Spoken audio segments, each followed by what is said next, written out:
friends. My name is Dan George, and I am your host of Reconciliation Road, an exciting new podcast I have started with the support of the First Nations Major Projects Coalition. The focus of our program is reconciliation in all its forms. We seek solutions and encourage our listeners and supporters to look at old problems through new eyes. Seeing with new eyes is an approach which tries to take a fresh look at something, bypassing the pattern recognition and seeing the issue with a different perspective. Such an approach is critical if we are to work and walk together on the road of reconciliation. We well know that leadership matters. It is essential in every sector, in every community, and in every country. In these times of unprecedented change, organizations, communities, and governments need more leaders, and now more than ever, we need leaders who can unite and mobilize others in a common cause.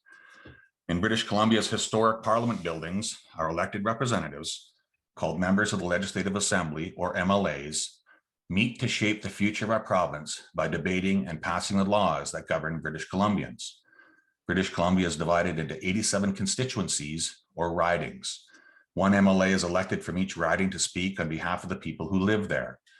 MLAs represent their constituents, people who live in their ridings, by asking questions and raising issues of concern to them during debates.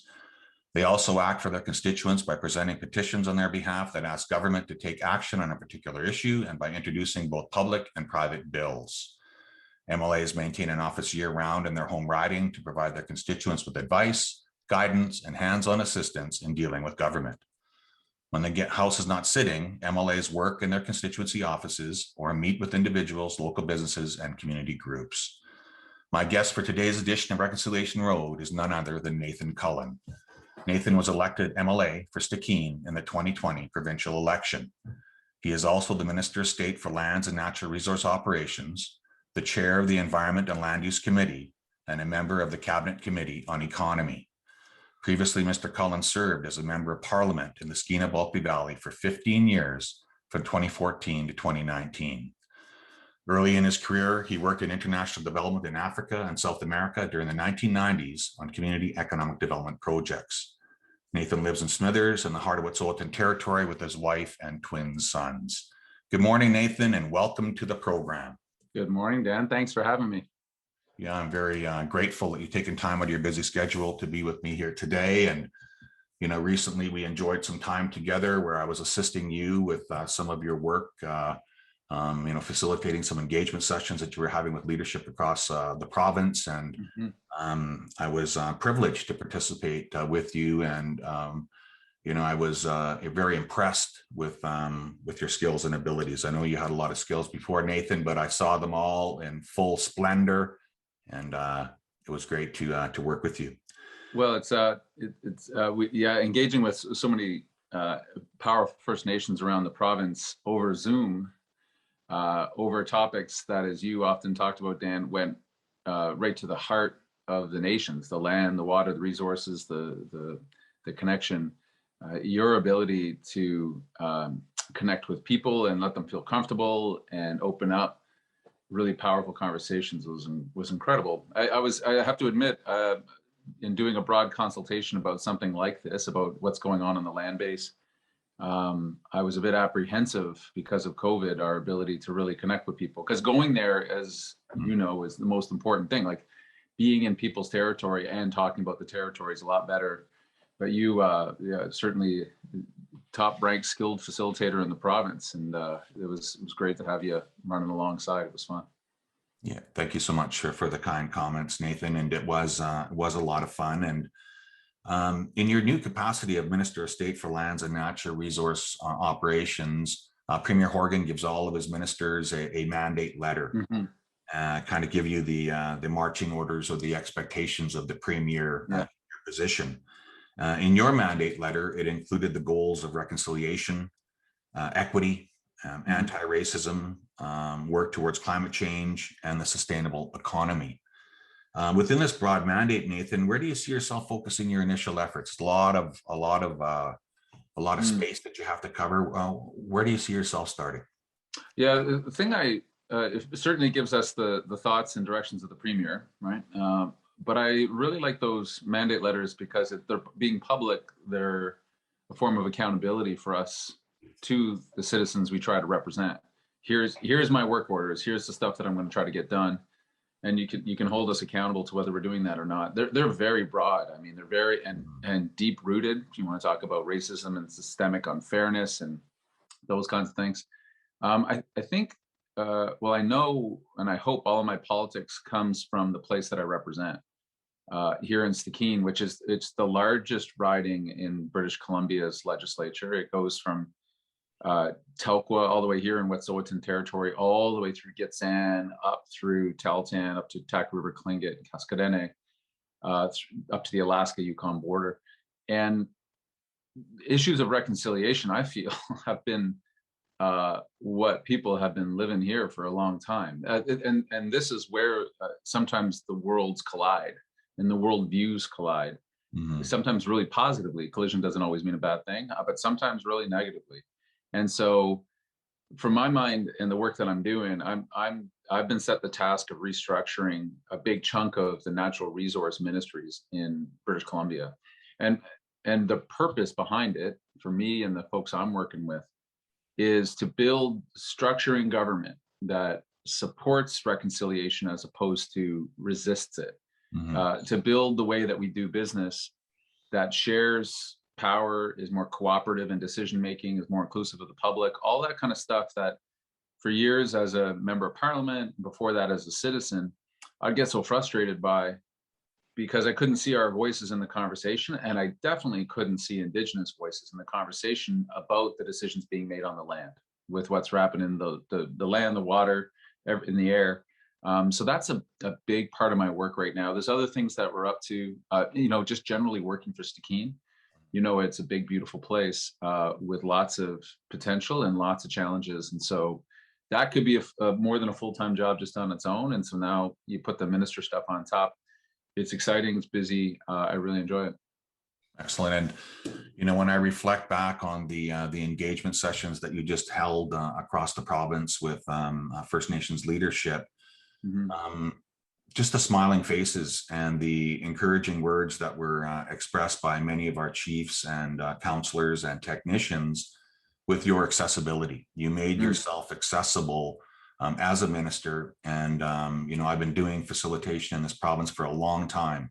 And that was unheard of, the amount of FaceTime that you provided to our people, Indigenous people, as a part of that engagement. So I wanted to acknowledge you for that, because it's just all about respect, right? Like all the things that we talk about, all the things that we do of a personal and professional nature, all need to be rooted in respect and the accountability that you speak about that, is identified within the mandate letter from the Premier. So I was very happy when you were elected as an MLA, given your many, many years of service as an MP up in that area where you live.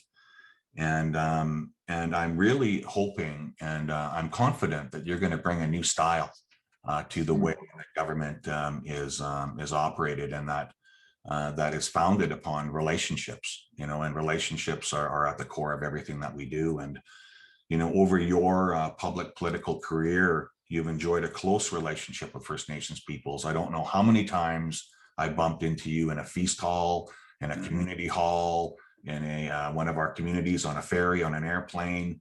You gave a lot of attention to Indigenous people up in the riding, alongside of the other people that you represent, but you seemed to have a real affinity for working with our people. And so you're one of the people that I thought about when Kukbi, Roseanne Casimir here from the Kamloops to Shikwepmekshi announced the finding of 215 unmarked graves at the Kamloops Indian Residential School. And, Nathan, you were one of the first people that reached out to myself and Kelly, my executive director, to see how we were doing. And that speaks to the kind of man that you are. And I'm just wondering, Nathan, when you heard that news, what went through your mind and what went through your heart? I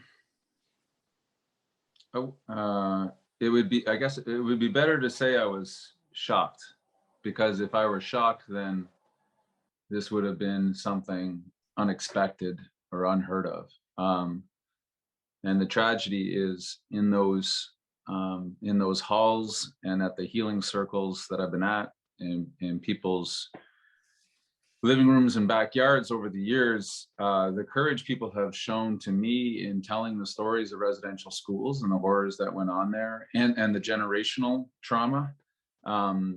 Hearing about Kamloops was not surprising. I guess I was a bit surprised how many people were surprised, how many non-Indigenous people were properly horrified, but it was more the revelation of it. Like, could there be these unmarked graves? Could so many children have been taken away and killed and neglected and died at the hands of the government and the church? We were recently, I don't know if you saw this, Dan, but we were recently up north with the Casca, because they had for years been forced to use the former residential school there, Lower Post, as their community hall, their community center, their place of business. And for 30 years plus, since the school was shut down, they've been petitioning the governments, BC and Canada, to say, for our community members to walk into this building is re-traumatizing every time. And there's a lot of people who could not. And the Tahltan, Tlingit people that were forced into this school. And it was only at some insistence from our government, and particularly the premier, who had visited the community a couple of years ago, or a year and a half ago, that the feds showed up, and we were able to attend a ceremony where we began demolishing the school and broke ground on a new community center.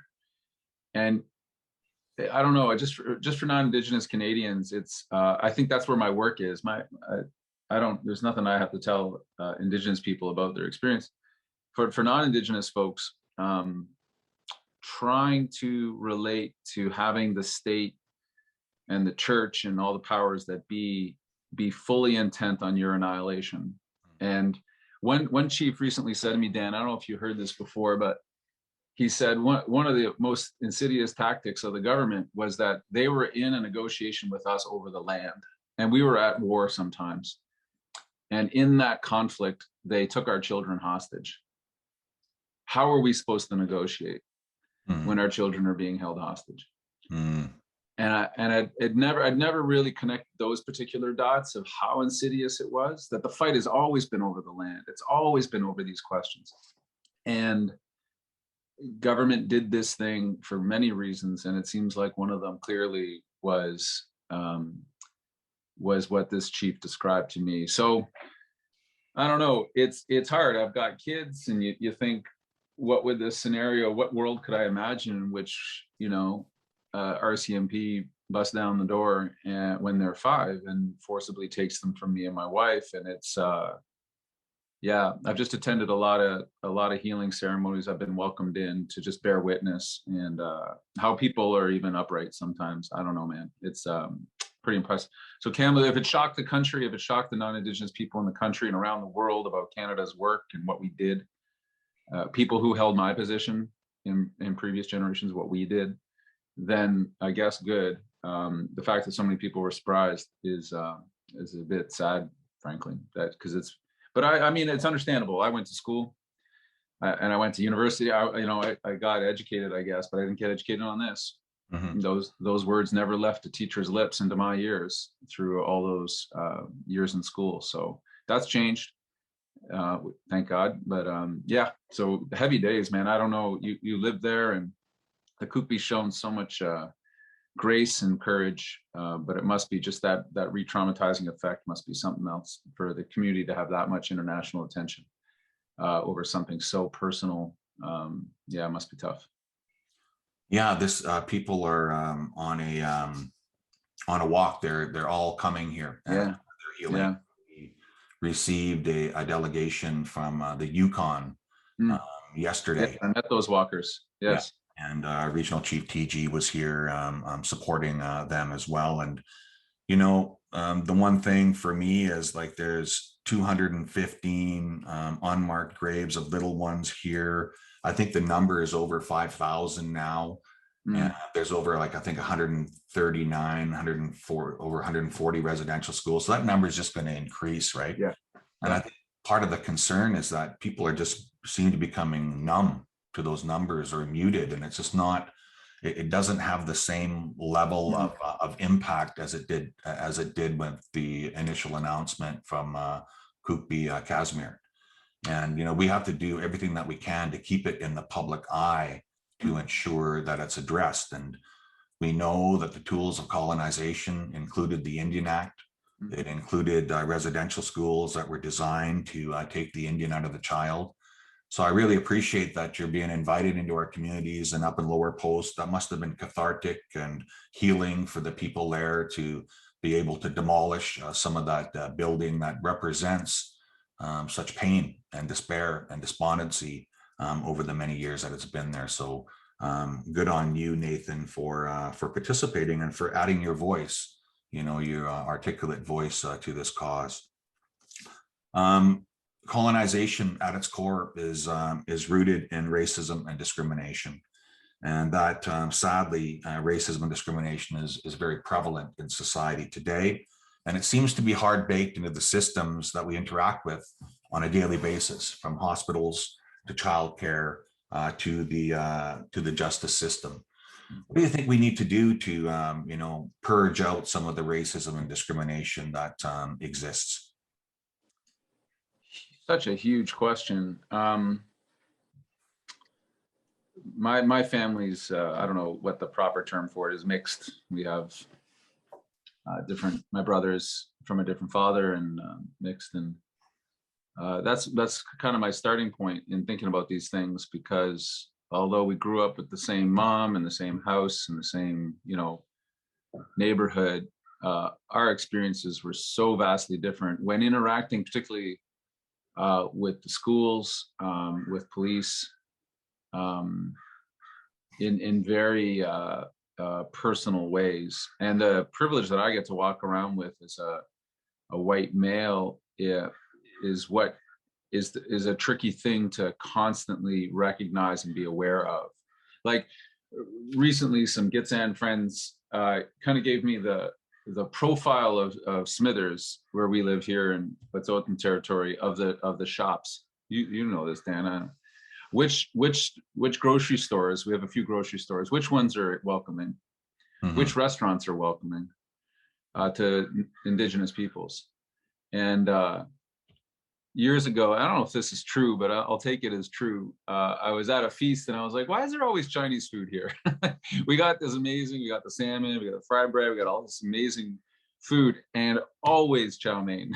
I mean, it's good, but why? And an elderly lady at the feast said, well, when she was coming up, that was the only restaurant that would allow her in, was the Chinese people.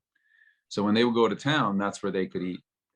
And so she grew up, that is a really special meal. And so it's always going to be at that feast. And it's a passing anecdote, and it might not mean much, right? But one oppressed people welcoming in another one is because the racism was not, particular.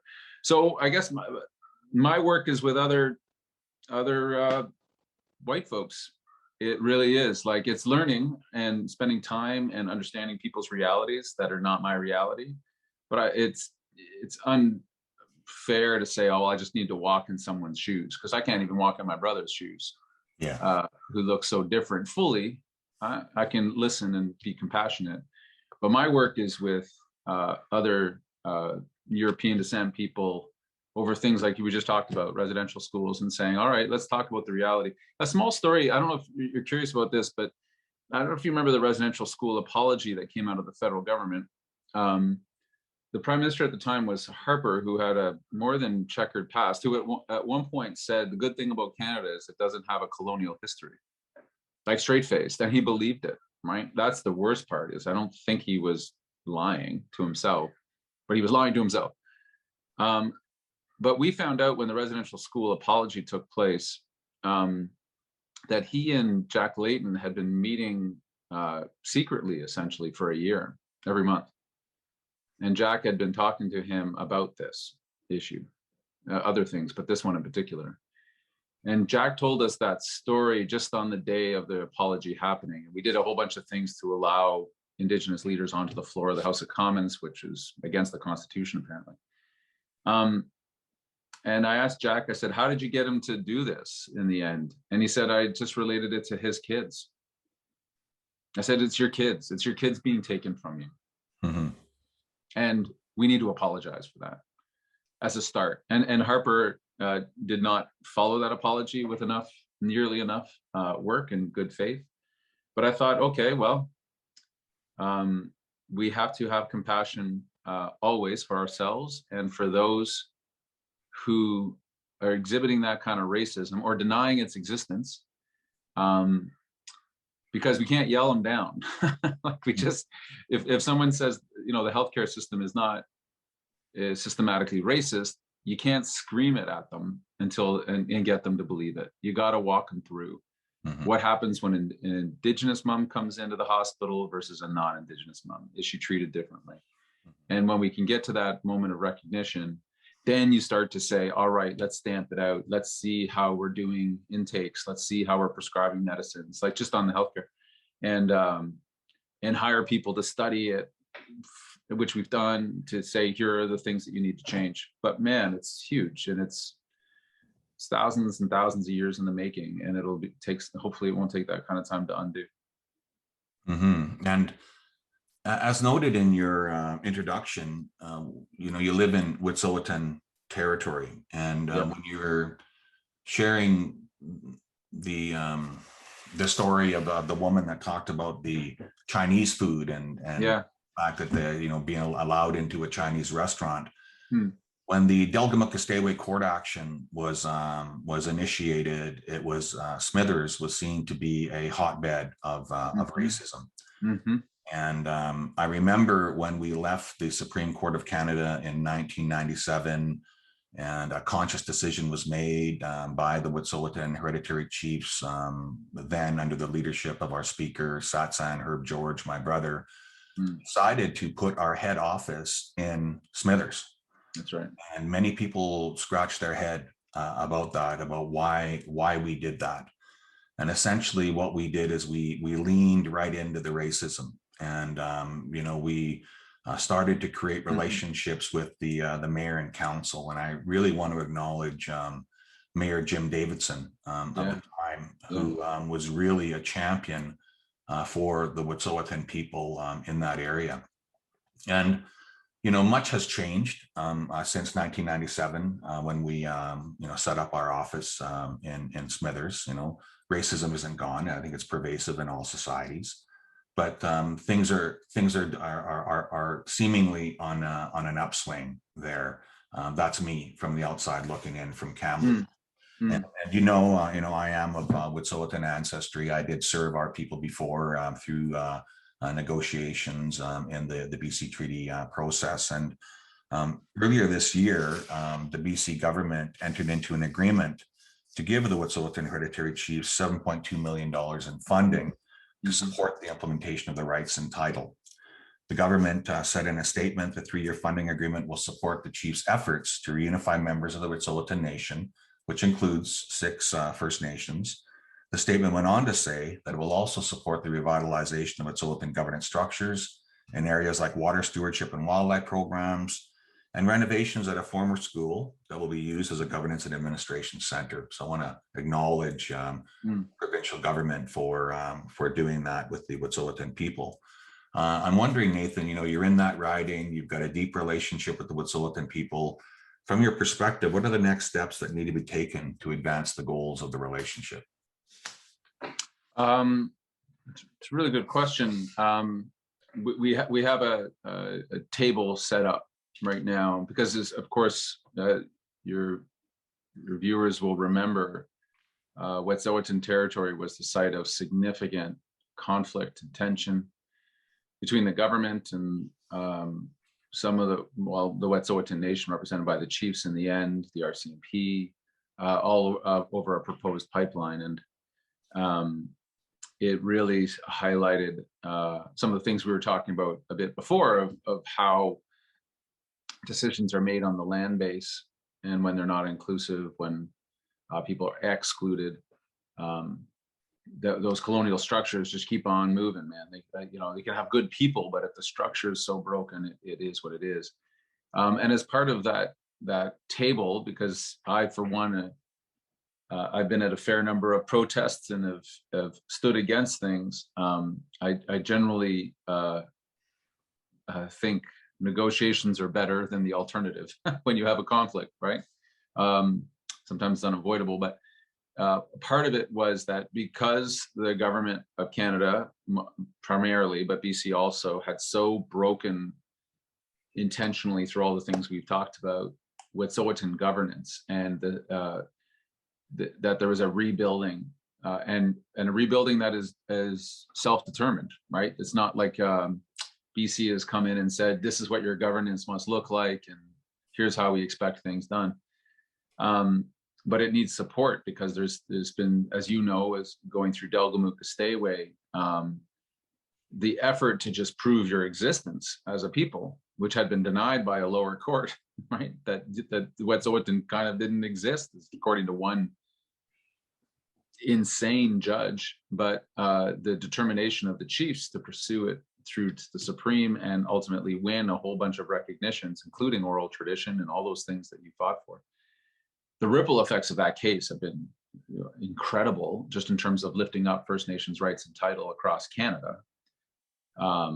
That oral histories can be presented and all of these things that are so foundational.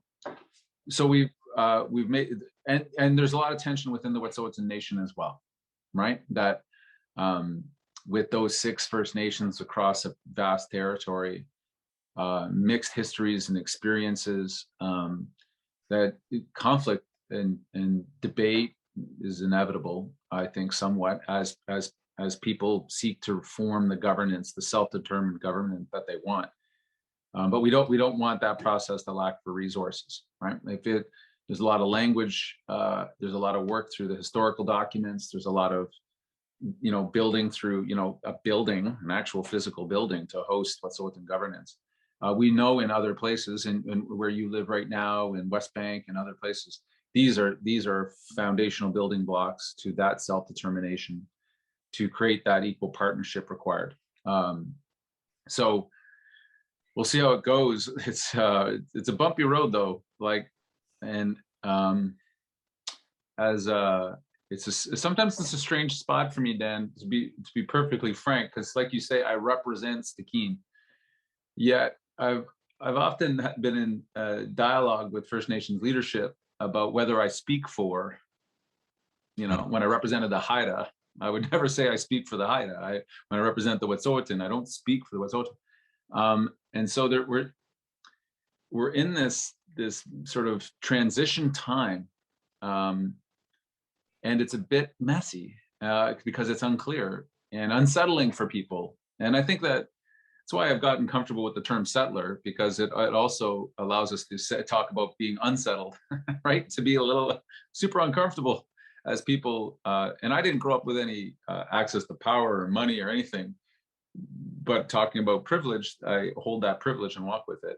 And in that transition time, things will be different than they were, and that always causes people anxiety. So a good example is Blueberry First Nation took BC to court, Blueberry River up in the Northeast, particularly around cumulative impacts, right? All the impacts of all of the industrial development that's gone on, and that the Crown was not adding it up, and that those impacts were infringing on their rights and title to hunt and do other things. And I don't know, for 99% of BC's history, the government would have appealed the decision that we lost, and spent a bunch of money and gone to the Supreme Court, and we didn't appeal. And instead we're negotiating that we would rather do through work when people like you, who can bring people together, rather than lawyers, no offense to our lawyer friends, in a system which is just by its nature confrontational. And industry and some of the non-Indigenous communities are a bit unsettled. Like, what does this mean? But it's a change. It's a change, and it's foundational, and it's good from my perspective. Yeah, and When I think about, I never miss an opportunity to acknowledge the Wet'suwet'en and Gitxsan hereditary chiefs. Mm, And I think just for our listeners, it's important to note that as part of the colonization that occurred was the outlawing of our traditions, our cultural yeah. practices, who we were as a people. And so our system of governance, which was quite complex, was driven underground and kept alive by our people in the Mm, face of such tremendous oppression. So I want to acknowledge our hereditary leadership for doing that and maintaining that connection, historical connection to how we have governed ourselves as a mm. people. But we do also, and I think this might be confusing for some of our listeners, have elected chiefs as well. And That's, those elected chiefs arise out of the Indian Act, which is mhm. a foreign, legislation that was designed again to remove us from the land and, make a way for the settlers to come in and benefit from the lands themselves. So I want to make sure that our listeners understand that there's hereditary chiefs, there's elected chiefs, and as you point out, Nathan, there's some internal work that Wet'suwet'en have to do between between the hereditary and the elected to arrive at a form of governance that works for the people. And I'm not to suggest that the hereditary system does not work for the people. I think part of the problem with the hereditary system is the fact that many of Wet'suwet'en people themselves even don't know how it operates, right? So Mm. again, trying to keep that historic way that we have governed ourselves alive, but also recognize that when a culture becomes static, it dies. Right. Right? So being able to try to evolve over the course of time, and I think that's the internal chatter and churn that happens with the Wet'suwet'en about how can we organize ourselves in such a way that pays respect to our past, but Mm. also positions us for success in the present and into the future. And that's an ongoing, oftentimes lively conversation that we have amongst ourselves. So again, I want to acknowledge our hereditary leadership and my fellow clan and house members for this work. I also want to acknowledge my fellow band members from my band of Hagelget right Mm. now, which is also having its own little problem with some leadership there as well. Well, And it's the way I try to relate it to people who aren't in the system, but from my observation, is if it, like the British parliamentary system that Canada uses, we adopted. If you look through its growing, so-called growing pains, they were deadly, right? Like people lost lives, entire people were subjugated. The power went back and forth between a hereditary system in the crown and parliament, and the rights of individuals. And those individuals were first only acknowledged as white men. Like, it's, of course, it's messy. And especially my starting point in this is my family is Irish, and I'm firstborn of my family here in Canada, and we know from colonization, right? Like we used to have. I don't know if you ever heard of a thing that developed called hedgerow schools.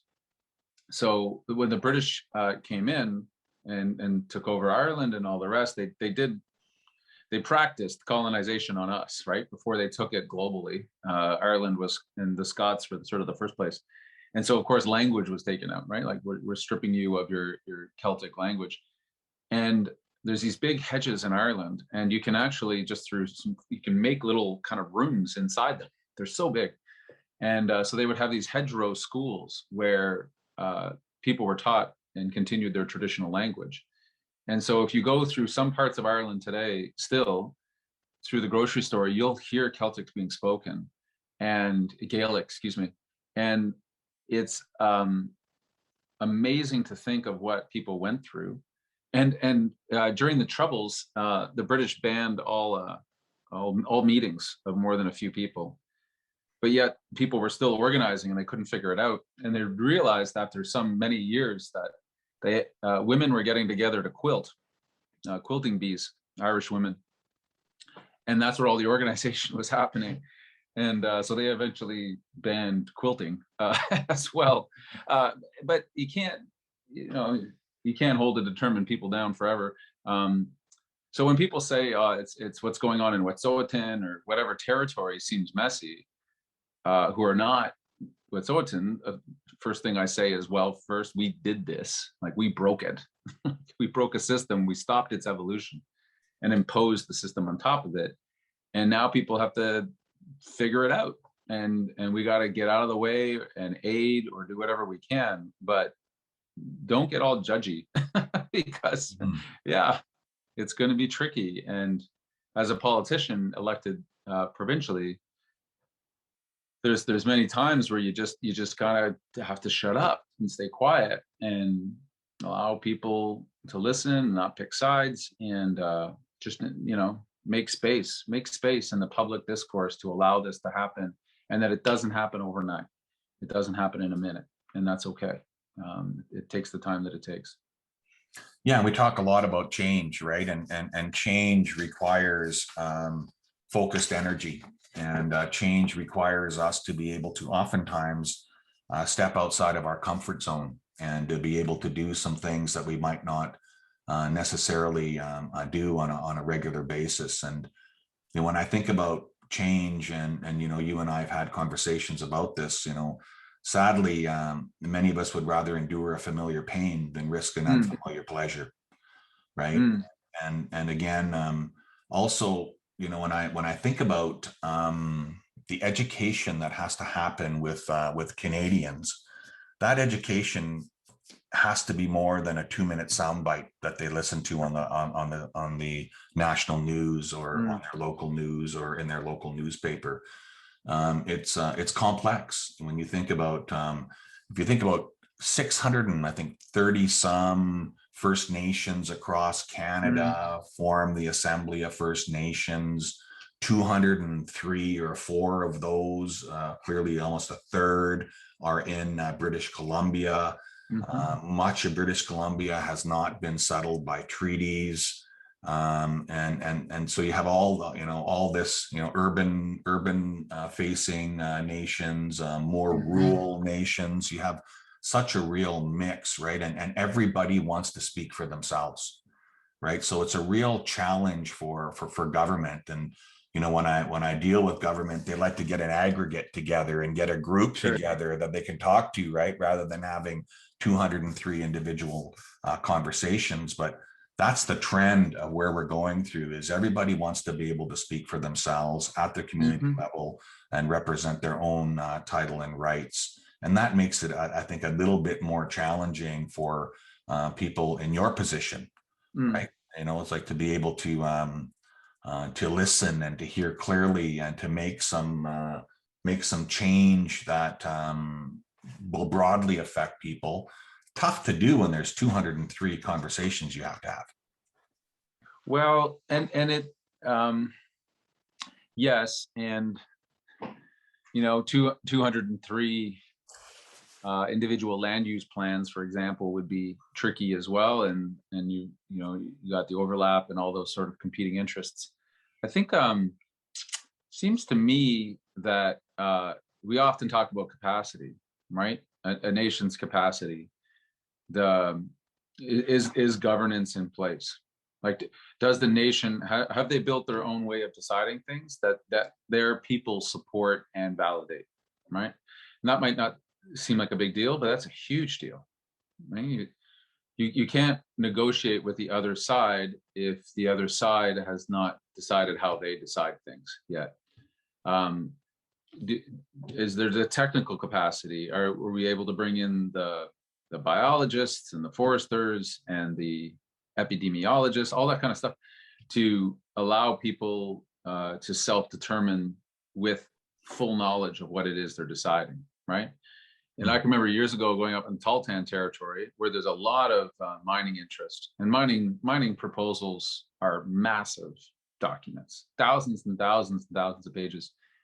And I was talking, this is 20 years ago, and talking to the one person working for the Tahltan who's supposed to review all of these proposals, and he takes me out to a trailer that they had, a mobile home kind of thing, and you couldn't really open the door.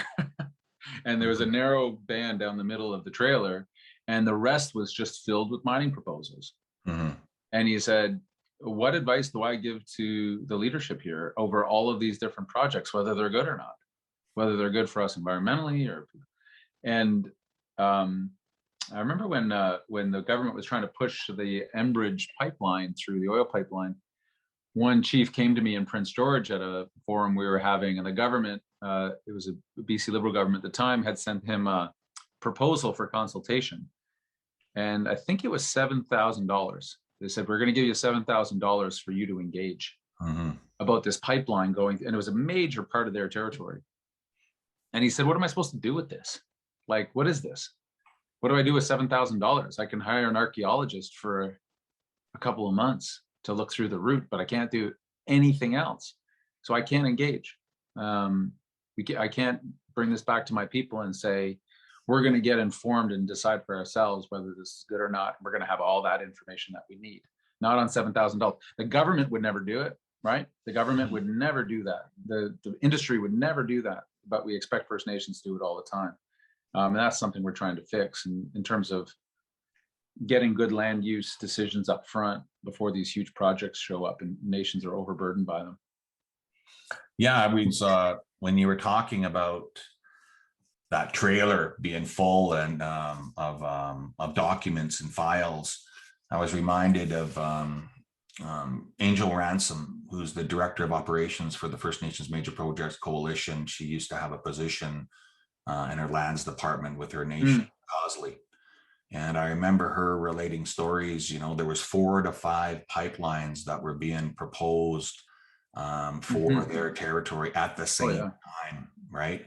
And they are expected to be able to respond to everything that you just said times 7 or 5, you know, on a deadline, right? On deadline. On these 15 and 30-day deadlines. Like if you don't respond, in some cases, this is changing as well, then it's taken for acquiescence. Yeah. Yeah. Your silence is consent. Yeah. Which is no longer being held up in court, but you just sort of, again, we talk about this again and again, but the structure, the way you build something matters a lot. I need an analogy for this, right? Like just, you know, you put a bike together and you've got that one wheel, you better have amazing balance, but wouldn't it be better with 2? And we've built some things that by their nature make reconciliation difficult to impossible. And so you got to do both, I guess. In the real time, these things are going on, these decisions are happening, these agreements are being made, but you're also working on the DNA. You're changing the DNA so that you get better over time, as opposed to just continuing on being kind of stupid. Yeah, being kind of stupid for sure. Stupid. And I just wanted to back up a little bit when you were talking about the hereditary and the elected, you know, and it's a little bit confusing. And you made the comment, you know, like we created this mess, right? And I always get I always have a chuckle when different governments deal, say, with the Wet'suwet'en people, and then the other governments point about our confusion around, you know, the internal churn around governance. They point to that like their government is perfect, like their government, you know, is operating perfectly and everything else, right? And right. You know, in my knowledge of the provincial government and the federal government, it's far from perfect, and it's got its own challenges, its own blemishes that it has to deal with, right? And I think that to point just to our governance and say, you guys better get, you know, Frank, watch my language, or you better get your shit together because we don't know who we're talking to. You know, I really think that government needs to have the attitude that you just had, that we created this mess, right? So we're going to have to be patient with this mess, and we're going to have to, you know, maybe do some things that are uncomfortable for us to be able to address the mess that we made. I think, yes. And I mean, anyone wanting to look in at our perfect government, just watch this question period for a couple moments, and you realize it's people coming together. And I don't think Canada is necessarily unique. You can watch the US Congress or the British House, and you see the the debate, which passes for debate, or Jody Wilson-Raybould's got a book out on it right now about like what was it like on the inside, and the real challenges of ethical governing and good governance. And so we just don't have any stones to cast. I guess it's about humility, right? Like just everyone being a bit humble about it. The other thing I was going to add is I was thinking about this morning. Social media. Do you remember the early days? It was, like this.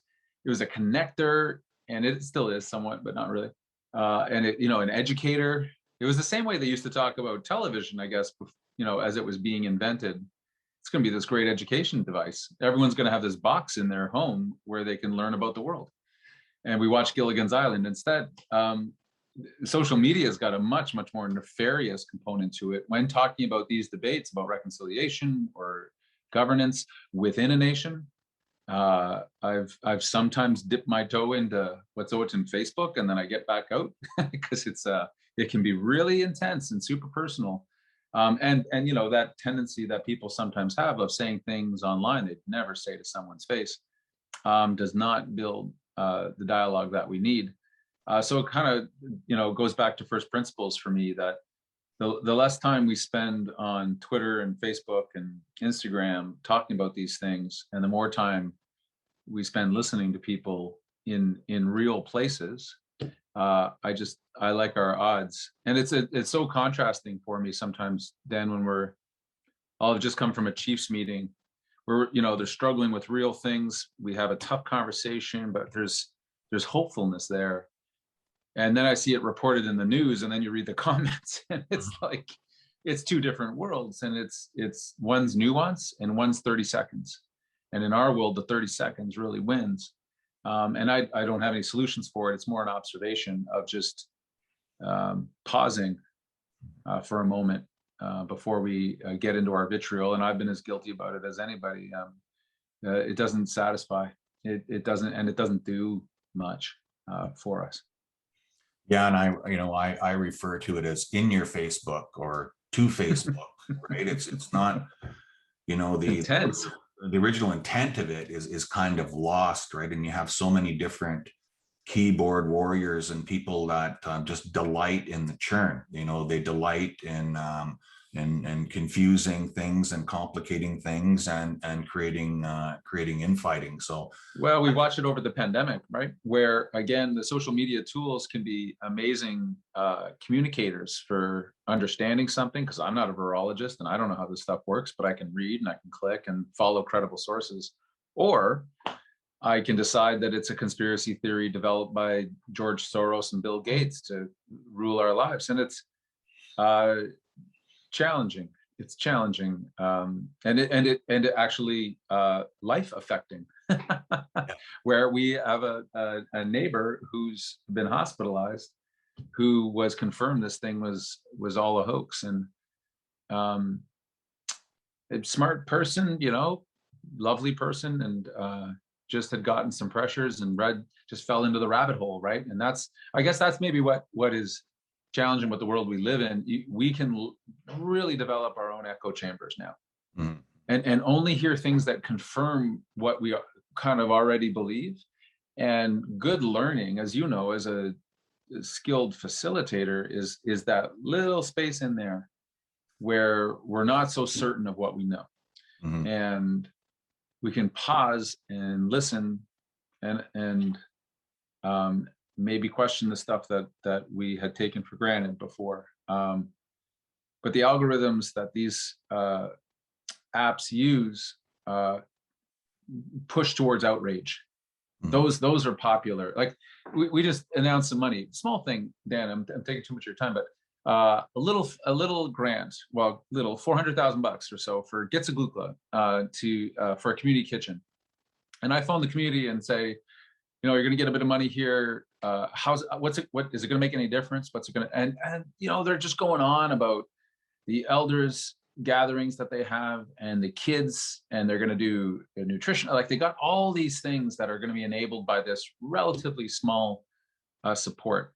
You put that up on social media and it's like shrug, and it's not going viral, and it's okay. But man, oh man, a, a guy drove by my house during the COVID, when not a lot of travel was permitted, and I was up cross country skiing with my kids, and the lights were off. And he posts that, look at this entitled politician. He's probably in Hawaii, and that thing trended across the country. And I thought, first of all, super creepy. Someone's driving by my house, deciding whether I'm home or not. Second, what does this say about this thing?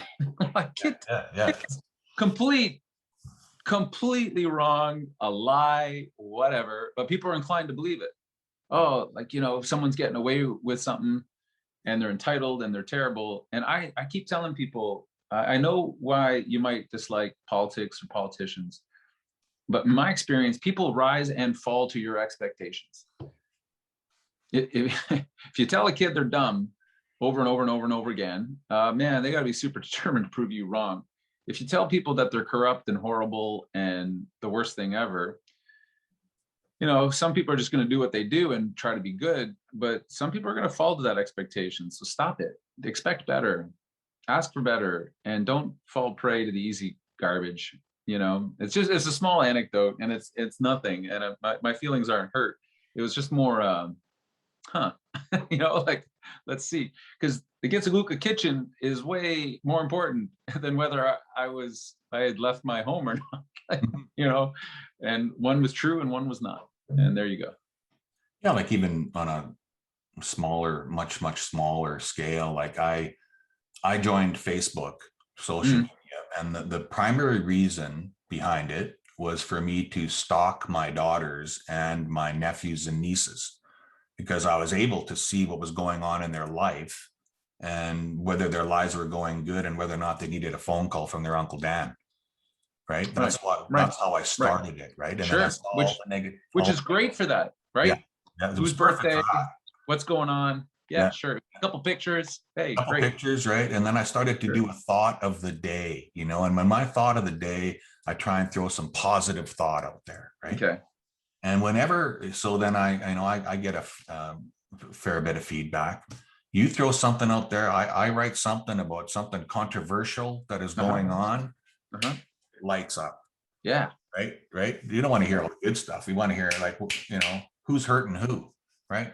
Who's winning here? And I think it's a sad state for our society. It dumbs us all down, is what it does. All those algorithms and stuff, it dumbs down the population, I believe. Right. So I don't know if there's an antidote, but I'm always looking for inefficiencies in the system, right? Like, what did Airbnb figure out? They figured that hotels were kind of really expensive and people wanted a different experience. So they found an inefficiency in the system. Now, Airbnb has some challenges, but there you go, right? Like something that was unimaginable really before because of technology there. So if this is the trend, and I watch colleagues in politics who are just really good at being, super controversial. Like, all news is good news. It doesn't matter whether you're being attacked or not. And I think, well, there must be an inefficiency in there for authentic experience, for people who are looking for a conversation that matters, that's respectful, that makes you feel uplifted and educated at the end of it. And so when we get, the travel restrictions, it's a bit tough in the interior right now, but people are getting to engage more. It's just a theory I'm kind of meddling with. How much do you really get out of something going viral? People click on it, but no meaningful engagement, versus 50 people in a room really struggling and coming together and understanding each other and leaving that room and thinking about politics differently or an issue differently. That maybe a little less attention on the TikTok, but maybe I'm wrong. I could be very, very wrong. It's a Kardashian moment, Dan. Like, some people are famous for being famous, and I still don't know what they actually honestly don't know what a Kardashian does. Like, I don't know if they sing or they're an actor or what, but I know their name and they're super famous, but no one's been able to explain to me what they do, what they're good at. It's kind of confusing what they do, and it's kind of confusing what excites right? right? Or You didn't interest. think we'd be talking about Kardashians today, did you? No, I was looking Keeping at it fresh. all my preparatory work here, and nowhere does it say the Kardashian. Right? We're winding down our time here, Nathan. I'm really grateful that you've taken so much time for the program here. But if you could convey one message to Canadians regarding reconciliation, what would that be? You know, if you wanted to leave a message there, understanding that reconciliation is hardwired to your mandate letter.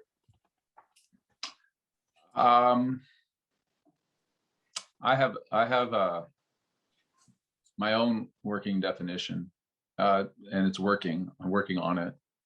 And I asked a certain prime minister, who shall not be named, what his definition was, and he told me, and it was kind of a bit of a word salad. And I said, "Where any power sharing in there? Like, are you looking to give up a little bit, of the authorities or the final say?" "Oh, no, our structures won't allow for that. Constitutional mumbo." So that was disappointing. In my mind, to reconcile means you've had a fight, you've had a dispute, you've done harm, and so it requires that first step of seeing it. I recognize it, right? I see that some of the stuff we've talked about today. But it can't stop there. Apologies and recognition is not enough. You then say, all right, and because that harm was done, land stolen, children stolen, here's how we're going to be different. And not in just the one-offs for one day, for one conversation, for one tweet, but here's how we're going to be different forevermore. And that it's iterative. You keep coming back to it and reviewing it and understanding it better. So it's a long answer to a short question. Reconciliation for me, from my perspective as a settler, means some giving over of power, some sharing of authorities, and some humility that it's never going to be done. Mm-hmm. This is a commitment.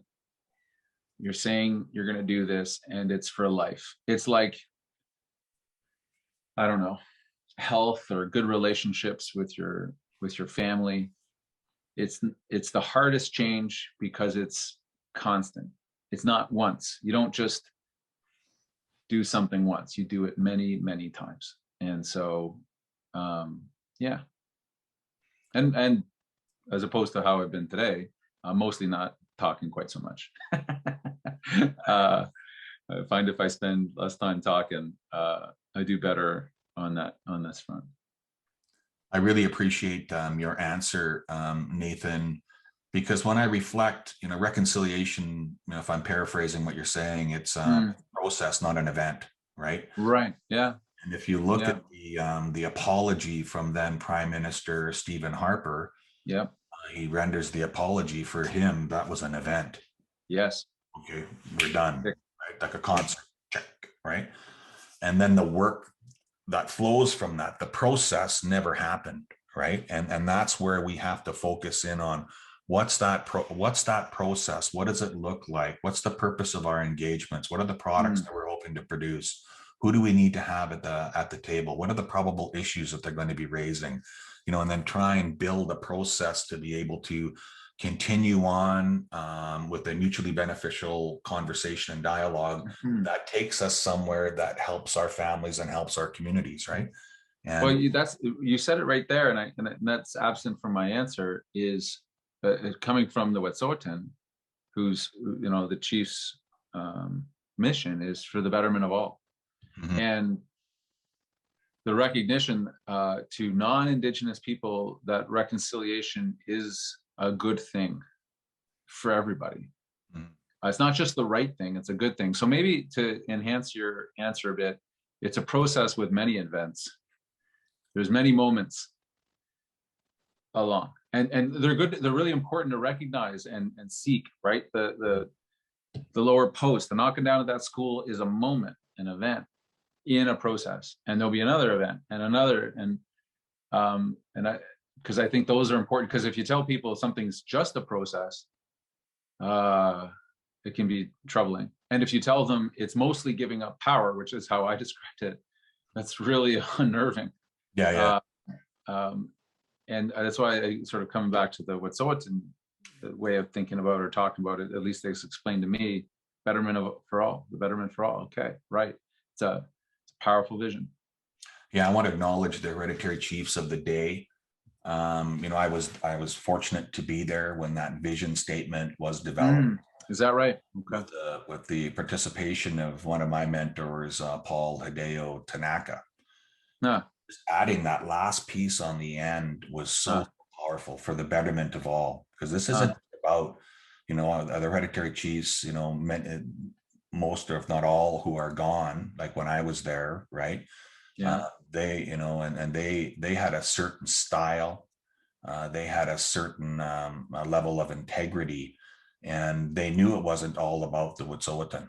That for the Wet'suwet'en to be able to thrive, we needed to thrive alongside of our neighbors, right? So for the betterment of all, that tagline on there, that's probably one of the best vision statements I've been involved with, and it's so simple and it's so short. So simple.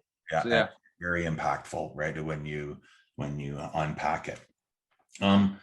You're a family man, and you have twin boys. You're married. What did your family like to do in your spare time? You mentioned cross country skiing earlier. Yeah. Biking. What else? Yeah. What do you guys like to do when you get some free time, Nathan? Yeah, almost anything outside. My boys just turned 11 last week, which is just this awesome age of, they still want to bounce on a trampoline, but we can get biking and doing stuff. Yeah, we just finished up a big family road trip going through your neck of the woods and other places. Getting out and seeing different places, and being outside. It's not too complicated, and they're readers, which I'm really happy about. Yeah, my wife was amazing, as they were, from day one, every night was reading. So that gives me hope too, because I think the greatest challenge for kids is we're doing this huge social experiment on them with these screens, and fine, you don't deny that it exists, but you give them something else, because I see these pretty socially stunted kids who can only talk to me through a screen.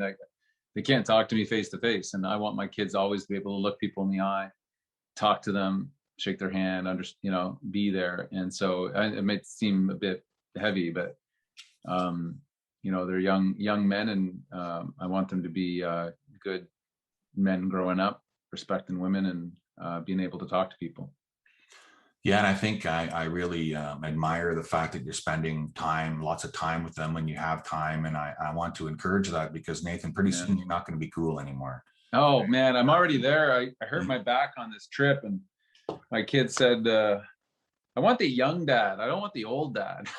I was like, hey, you and me both, kid, but I'm almost 50. So there's going to be a little bit of old dad around sometimes. But yes, I look at that trampoline outside, and it gives me shivers to think about bouncing on it, but I'm coming back. All right. Going to physio. I'm getting strong. Coming back stronger. That's right.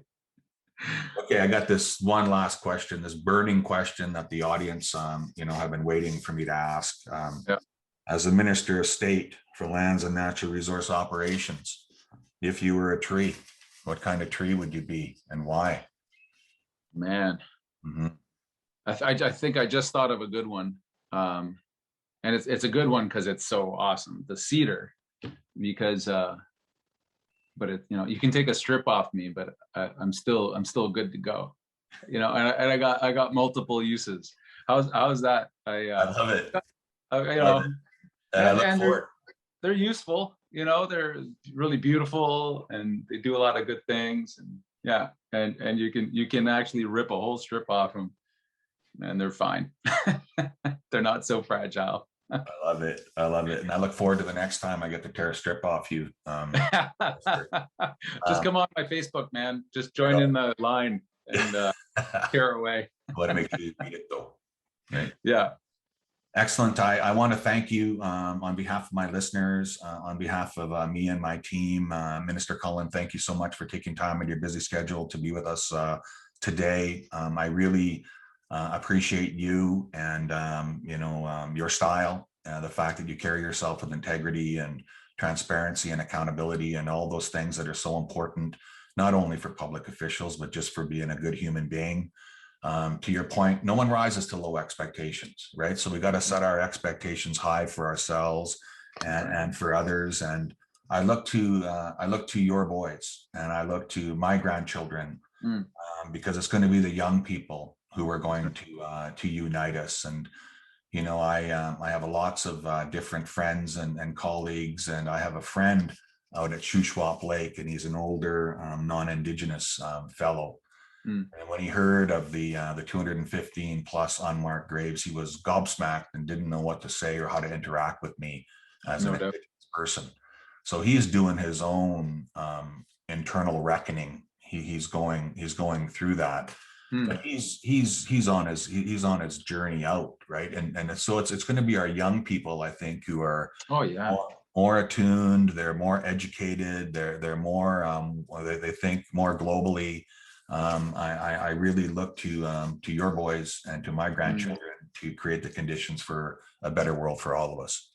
Well, in one day at their school here, they are talking more about Indigenous history and culture and language than I did in 20 years of schooling. Yeah.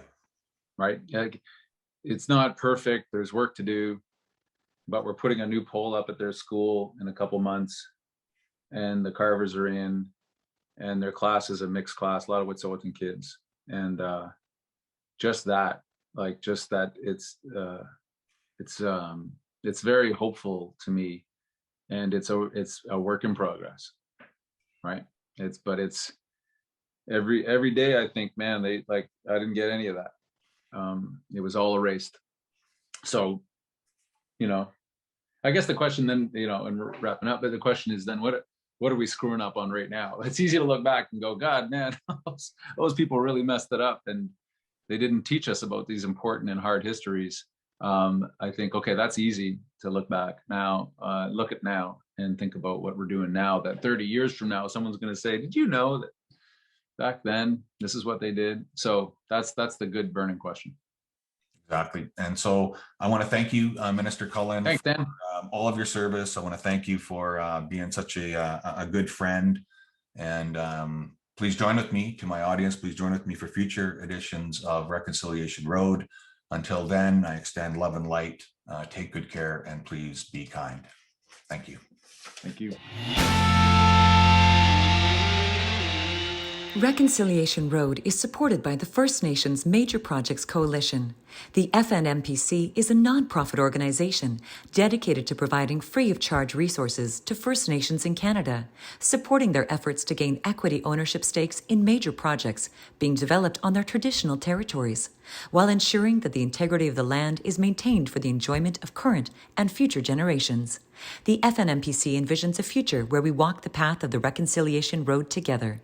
For more information, please visit us at fnmpc.ca.